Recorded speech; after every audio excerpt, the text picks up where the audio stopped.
दोस्तों, सुंदरता ही किसी व्यक्ति के लिए काफी नहीं होता है। जरूरत पड़ने पर कोई भी किसी के ऊपर आकर्षित हो सकता है। आज के कहानी में कुछ ऐसा ही होता है। एक 38 साल की अधिकारी की पत्नी एक 24 साल के दूध वाले के साथ शारीरिक संबंध बनाने लगती है। एक दिन वो महिला दूध वाले से संबंध बना रही थी, तभी अचानक उसकी 18 साल की बेटी देख लेती है। इसके आगे की कहानी जब आप सुनेंगे तो आप भी सोचेंगे कि वाकई में हमारे देश में किस किस प्रवृत्ति के लोग रहते हैं। पूरी कहानी बताऊंगा, बस लास्ट तक बने रहो और देखते रहो। नमस्कार दोस्तों, मैं विजय शंकर पाल। इस वीडियो को लाइक करना, चैनल सब्सक्राइब करना। रोजाना शाम को हमारी एक नई वीडियो आती है, तो चैनल को सब्सक्राइब करके बेल आइकन को जरूर दबा लेना।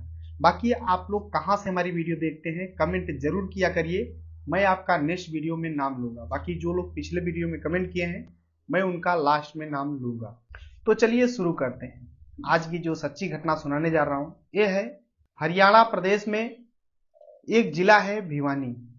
यहीं का रहने वाला एक व्यक्ति होता है जिसका नाम राजेश होता है, जिसकी उम्र 42 साल होती है। राजेश बहुत ही मेहनती, बहुत ही अच्छे इंसान थे। एक बैंक में मैनेजर के पोस्ट पर थे, अच्छा खासा पैसा कमा रहे थे। उनकी पत्नी होती है जिसका नाम रेशमा होता है, जिसकी उम्र 38 साल होती है। राजेश के 3 बच्चे होते हैं। बड़ी बेटी होती है जिसका नाम सोनी होता है, जिसकी उम्र 18 साल होती है। 2 बेटे होते हैं, दोनों बेटे सोनी से छोटे होते हैं। तो राजेश सोचते हैं कि बेटी है, माँ के साथ रहेगी, और जो 2 बेटे हैं इनको क्यों न किसी हॉस्टल में करा दिया जाए और अच्छा खासा मतलब पढ़ाई करेंगे, और फिर ये भी हमारी तरह आगे चल करके अच्छी खासी नौकरी करेंगे। तो राजेश अपने दोनों बेटों को एक हॉस्टल में करा देते हैं और दोनों बेटे पढ़ाई करना शुरू कर देते हैं। राजेश अपनी पत्नी और बेटी के साथ भिवानी में रहा करते थे, और राजेश दिन में अपने बैंक में काम करने जाया करते थे और रात में अपने पत्नी और बेटी के साथ रूम पर रहते थे। सब कुछ सही तरीके से चल रहा था। बेटे पढ़ाई कर रहे थे, बेटी भी पढ़ाई कर रही थी, और जो राजेश की पत्नी होती है घर पे हाउस वाइफ थी। सब कुछ सही तरीके से नॉर्मल तरीके से चलता रहता है। तभी कहते हैं कि किसी भी इंसान के बीच में अगर 2 लोग हैं, अगर तीसरा कोई इंटर करता है तो कुछ न कुछ बदलाव जरूर होता है। राजेश बैंक में मैनेजर थे, तो लोग इनका रिस्पेक्ट किया करते थे। उसी बैंक में एक लेडीज होती है जो कि बेहद खूबसूरत होती है। वो राजेश को देख करके हमेशा मुस्कुराती थी। राजेश भी उस पर फिदा हो जाते हैं, और फिर राजेश और उस लेडीज से संबंध बनने लगते हैं। राजेश उस लेडीज को अलग अलग जगहों पे ले जाते थे घुमाने, होटलों पे ले जाते थे। और कभी कभी तो ऐसा होता था कि राजेश अपने घर ही नहीं आते थे रात को, और उसी के साथ होटलों में रात बिताया करते थे।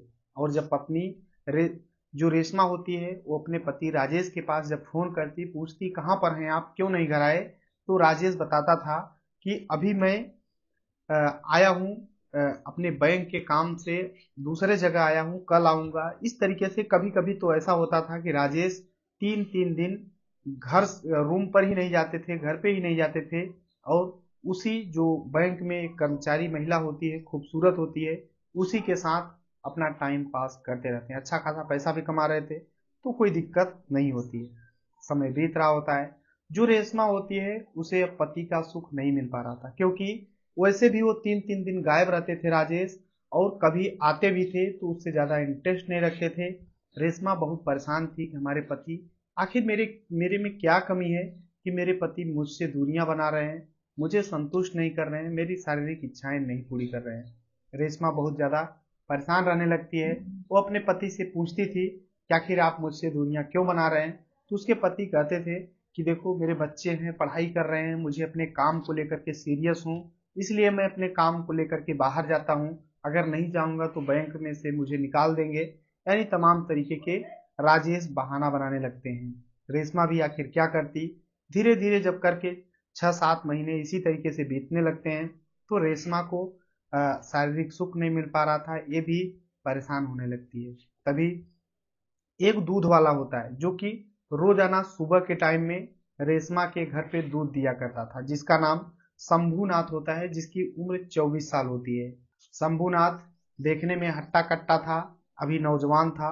जो रेशमा होती है शंभूनाथ को हमेशा देखा करती थी। अब तो और उसे जब शारीरिक सुख नहीं मिल रहे थे तो रेशमा शंभूनाथ को देखती थी, गलत निगाहों से देखती थी। शंभूनाथ एक दिन दूध लेकर के आता है, हमेशा दूध ले आता था। तो रेशमा या फिर रेशमा की बेटी सोनी जाकर के दूध ले लिया करती थी बाहर। लेकिन एक दिन सोनी पढ़ने गई होती है और जब शंभूनाथ दूध लेकर के आता है तो रेशमा बोलती है कि अंदर ही लेकर चले आओ दूध, क्योंकि अभी मैं कुछ काम कर रही हूँ। और शंभूनाथ दूध लेकर के अंदर चला जाता है और रेशमा अपने जो पल्लू की साड़ी होती है इसे सरका देती है और फिर मुस्कुराते हुए बोलती है कि दूध यहाँ पर रख दो। शंभूनाथ भी मुस्कुराते हुए दूध रखता है और फिर चला जाता है। उसे बिल्कुल भी किसी तरीके का शक नहीं होता है कि आखिर ये रेशमा आखिर चाहती क्या है। शंभूनाथ दूसरे दिन फिर से दूध ले आता है। फिर से जो रेशमा होती है बोलती है अंदर ही लेकर चले आओ, और दूध रखता था शंभूनाथ और रेशमा इसी तरीके से अपनी पल्लू सरका दिया करती थी। ऐसे ही टाइम बीतता रहता है। फिर रेशमा एक दिन कहती है कि शंभूनाथ, तो शाम को भी मुझे दूध की जरूरत है, ऐसा करो तुम अपना नंबर दे दो, कभी कभी मुझे शाम की दूध की जरूरत पड़ेगी तो मुझे दूध दे देना। तो शंभूनाथ बोलता है ठीक है मैडम, अपना नंबर शंभूनाथ दे देता है। अब उसी दिन रात में लगभग 10 बजता है, शंभूनाथ घर पे जाता है और अपना खाना पीना खाने के बाद लेट जाता है। उसके बाद रेशमा शंभूनाथ के फोन पर कॉल करती है और तभी शंभूनाथ फोन उठाता है, बोलता है हाँ जी कौन। तो रेशमा बताती है कि मैं रेशमा जिसके यहाँ दूध देने आती हूँ दिन में सुबह के टाइम में। तो शंभूनाथ बोलता है हाँ जी मैडम बोलिए, इतनी रात को क्यों फ़ोन किए। तो रेशमा बोलती है कुछ नहीं, ऐसे ही हाल चाल लेने के लिए, तुम इतना मेहनत करते हो, बहुत ज़्यादा थके होगे, क्या कर रहे हो। तो शंभूनाथ भी बोलता है हाँ थक तो जाता हूँ, क्योंकि सुबह से मैं दूध कई जगह बांटता हूँ और फिर आकर के मुझे गाय जो भैंस होती है उन्हें चारा भी डालना होता है। तमाम चीज़ें इसी तरीके से बातचीत काफ़ी देर तक होती है और फिर रेशमा बोलती है ठीक है फ़ोन रखती हूँ, गुड नाइट। और शंभूनाथ भी गुड नाइट बोल करके फ़ोन रख देता है। दूसरे दिन जब शंभूनाथ फिर से दूध लेकर आता है, फिर से रेशमा बोलती है कि अंदर ही आ जाओ। और फिर उसके बाद रेशमा बोलती है, जब शंभूनाथ जाने लगता है तो रेशमा हाथ पकड़ लेती है, बोलती है चाय तो पी कर जाओ। शंभूनाथ बोलता है ठीक है अच्छा बनाओ, और चाय पीता है, मुस्कुराता रहता है। ऐसे ही थोड़ा और टाइम बीतता है। एक दिन शंभूनाथ जब सुबह के टाइम में दूध लाता है तो रेशमा चाय बना रही होती है। तभी शंभूनाथ दूध रखता है और रेशमा बोलती है कि चाय पी लो। और चाय लेकर रेशमा आती है और जानबूझ करके फिसल करके शंभूनाथ के ऊपर गिर जाती है। शंभूनाथ उठाता है और रेशमा बोलती है मेरे पैरों में शायद चोट लग गई है। शंभूनाथ उठा करके बेड पे ले जाता है और बोलता है कहाँ पर लगा है, आज मुझे अगर चाय न लाती आप तो आपको न लगता है। शंभूनाथ वहाँ पे मलहम करने लगता है। तभी जो रेशमा होती है बोलती है मेरे और ऊपर दर्द कर रहा है। इसी तरीके से दोनों एक दूसरे के बाहों में कब समा जाते हैं पता ही नहीं चलता, और शंभूनाथ और रेशमा दोनों में शारीरिक संबंध बनने लगते हैं। अब जब एक दिन शारीरिक संबंध बनता है तो ये छूटने का नाम ही नहीं लेता है। अब शंभूनाथ शाम को भी दूध लेकर आता था, और कभी कभी तो अब जो राजेश होता है वो तो अपना 2 दिन कभी कभी 5 दिन घर पे ही नहीं आता था। तो रेशमा दिन में, जो सोनी होती है रेशमा की बेटी, वो पढ़ने चली जाती थी। तो रेशमा उस दूध वाले शंभूनाथ को बुला लेती थी और शारीरिक संबंध बनाती थी। अब कभी कभी तो ऐसा होने लगा कि रेशमा रात में 11 बजे रात को शंभूनाथ को बुलाती है और दरवाजा धीरे से खोलती, शंभूनाथ अंदर आ जाता था और शंभूनाथ और रेशमा शारीरिक संबंध बनाते थे। ऐसे ही समय बीतता रहता है। लेकिन एक दिन की बात होती है, रात के 11 बजते हैं। रेशमा शंभूनाथ के पास फोन करती है और बोलती है कि मेरे पति आए नहीं है, तुम आ जाओ, मेरा बहुत ज़्यादा इच्छा कर रहा है संबंध बनाने का। और शंभूनाथ आ जाता है उसके रूम पर रेशमा के, और अंदर बेडरूम में जाता है और दोनों शारीरिक संबंध बनाने लगते हैं।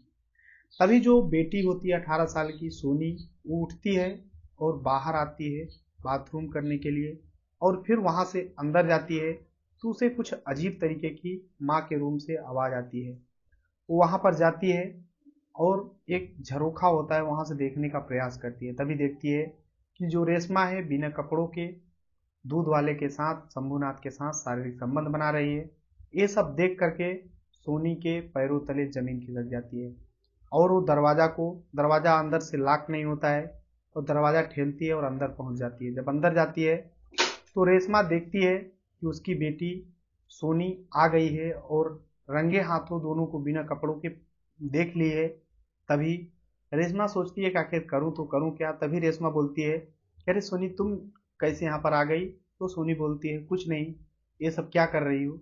तभी रेशमा बोलती है कि आओ बेटी तुम भी आ जाओ, और सोनी पास में जाती है। तभी रेशमा अपनी बेटी सोनी का हाथ पकड़ करके उसी बेड पे बैठा देती है और शंभूनाथ से बोलती है कि तुम भी मेरी बेटी के साथ संबंध बना लो। और फिर उसकी बेटी देखते ही देखते जो शंभूनाथ होता है रेशमा और सोनी दोनों के साथ शारीरिक संबंध बनाने लगता है और फिर भोर में वहां से उठता है, चला जाता है। लेकिन अब तो ये बातें माँ बेटी तक फैल चुकी थी, तो सोनी आराम से दिन में भी आता था और दोनों के साथ शारीरिक संबंध बनाता, रात में भी आता, संबंध बनाता था। ऐसे ही सिलसिला चलता रहता है। तभी एक पड़ोस का व्यक्ति होता है, देखता है कि ये दूध वाला हमेशा इस रूम में घुसता है, राजेश के रूम में, और काफी देर तक अंदर रहता है। उसे डाउट होने लगता है। तो वो एक दिन राजेश के पास फोन करता है, बोलता है कि भाई ये जो दूध वाला है तुम्हारे रूम में घंटों घंटों तक बैठा रहता है, आखिर क्या माजरा है। राजेश बोलता है कि ऐसा क्यों। तो राजेश एक दिन दोपहर में ही रूम पर आता है और जब जाता है तो अंदर जाता है, देखता है कि उसकी बेटी सोनी पढ़ने के लिए गई है और रेशमा रूम पर है और वहां पर शंभूनाथ उस दिन नहीं आया होता है। तो राजेश अपनी पत्नी रेशमा से बोलता है कि आखिर दूध वाला क्यों आता है। तो रेशमा बोलती है ऐसा कुछ नहीं है, कोई नहीं आता है चाय वो पी लेता है कभी कभी। तो शंभूनाथ जो राजेश होता है वो भी सीरियस नहीं लेता है, बोलता है, सोचता है कि मैं तो आया, देखा नहीं दिखी। फिर राजेश अपने ड्यूटी को चला जाता है और फिर वो जो पड़ोस का व्यक्ति होता है फोन करता है और बोलता है कि ठीक है भाई, जिस दिन वो अंदर जाएगा उसी दिन मैं आपको बताऊंगा। और फिर एक दिन संजोग से शंभूनाथ उस रेशमा के साथ शारीरिक संबंध बनाता है, रेशमा और उसकी बेटी दोनों के साथ। और तभी अचानक से ये जो पड़ोसी है ये राजेश के पास फोन करता है। राजेश फौरन अपनी बाइक उठाता है और यहाँ पर जब आता है रूम पर अंदर जाता है और अंदर से दरवाजा बंद नहीं होता क्योंकि कोई आता नहीं था दिन में।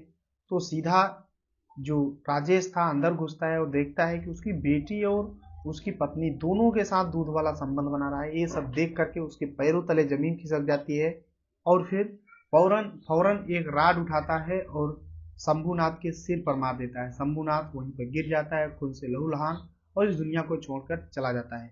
और उसी समय जो सोनी होती है फौरन पुलिस को फोन कर देती है। मौके पर पुलिस आ जाती है और देखते ही देखते सैकड़ों की संख्या में लोग इकट्ठा हो जाते हैं और फिर पुलिस तीनों को गिरफ्तार करती है। सोनी और रेशमा और जो राजेश होता है, तीनों को गिरफ्तार करती है। और शंभूनाथ की जो डेड बॉडी होती है उसे पोस्टमार्टम के लिए भेज दिया जाता है, उसके परिवार वालों को भी बता दिया जाता है।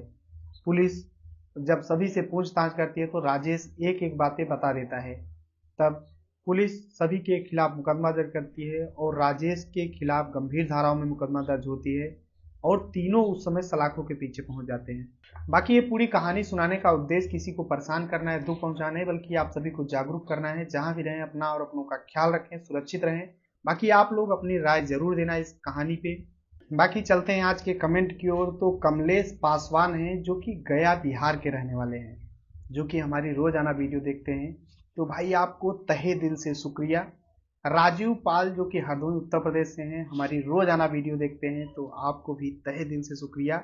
महेंद्र प्रताप हैं और अरुण कुमार हैं, सभी को तहे दिल से शुक्रिया। बाकी मिलते हैं नेक्स्ट वीडियो में, तब तक के लिए जय हिंद, वंदे मातरम।